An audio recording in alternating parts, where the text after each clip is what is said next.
একটি দেশের গৃহযুদ্ধ, তাতে জড়িয়েছে অর্ধেক মধ্যপ্রাচ্য। প্রশ্ন হচ্ছে, কেন এত দেশ সুদানের দিকে তাকিয়ে আছে?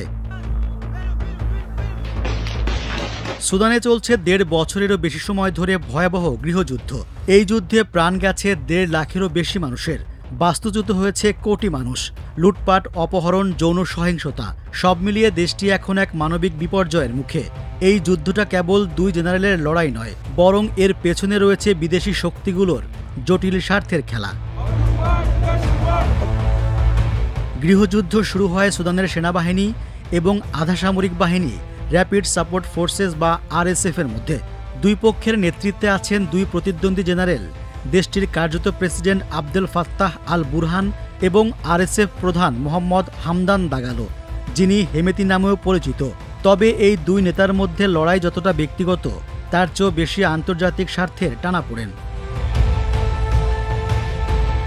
মধ্যপ্রাচ্য ও আফ্রিকার সংযোগস্থলে অবস্থিত দেশটি রেড সি বা লোহিত সাগরের তীরে প্রায় ৫০০ মাইল উপকূল নিয়ন্ত্রণ করে। এই উপকূল দিয়ে চলে বিশ্বের অন্যতম ব্যস্ত বাণিজ্যিক রুট, যেখানে ইউরোপ, এশিয়া ও আফ্রিকার পণ্যবাহী জাহাজ চলাচল করে। এছাড়া সুদানে আছে বিশাল কৃষিজমি ও স্বর্ণের খনি, আর রয়েছে গাম আরাবিক, এক ধরনের প্রাথমিক আঠা যা সফট ড্রিঙ্ক, ওষুধ ও কসমেটিক্সে ব্যবহৃত হয়। বিশ্বের এই গাম আরাবিকের সবচেয়ে বড় সরবরাহকারী দেশ সুদানি। এছাড়া নীলনদও দেশটির ভেতর দিয়ে বয়ে গেছে, যা মিশরের পানি নির্ভর কৃষি ও অর্থনীতির জন্য অত্যন্ত গুরুত্বপূর্ণ। ৪০০ মাইলের নীলনদ সুদানের ভূখণ্ড দিয়ে প্রবাহিত হওয়ায় পানি কূটনীতিতেও ভূমিকা আছে সুদানের।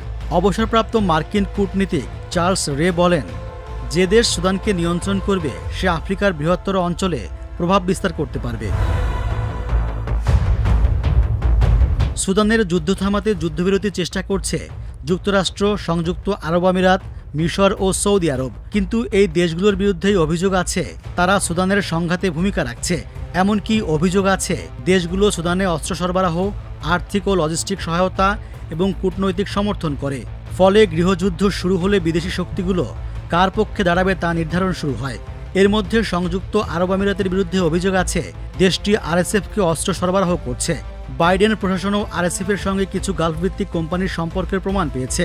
জর্জটাউন বিশ্ববিদ্যালয়ের অধ্যাপক খলিল আল আনানি বলেন, সংযুক্ত আরব আমিরাত মূলত সুদানের কৃষি ও স্বর্ণসহ প্রাকৃতিক সম্পদ নিয়ন্ত্রণ করতে যুক্ত হয়েছে।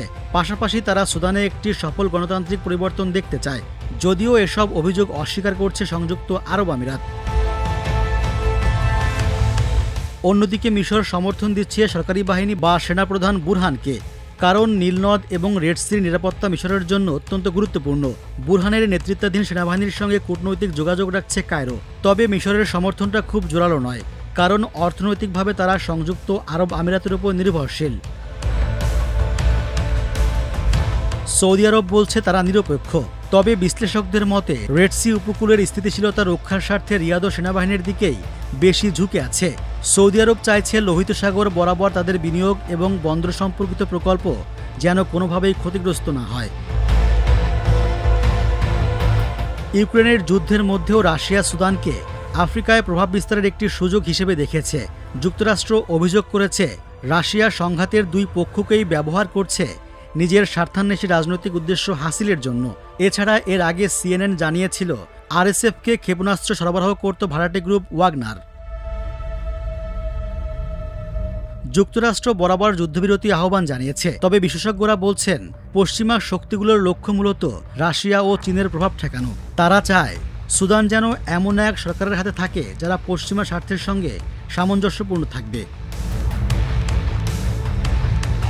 বিশ্লেষকরা মনে করেন সুদানের যুদ্ধ এখন শুধু দুই জেনারেলের মধ্যে সীমাবদ্ধ নেই, এটি হয়ে উঠেছে বড় শক্তিগুলোর নতুন এক প্রতিযোগিতার মঞ্চ।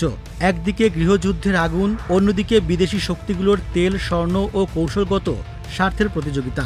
কিন্তু প্রশ্ন হচ্ছে, সুদানের মানুষ কোথায় দাঁড়াবে এই ক্ষমতার টানাপোড়েনে? যুদ্ধে কে জিতবে সেটি এখন আর শুধু দেশের অভ্যন্তরীণ বিষয় নয়, বরং এক বৈশ্বিক স্বার্থ সংঘাতের লড়াই।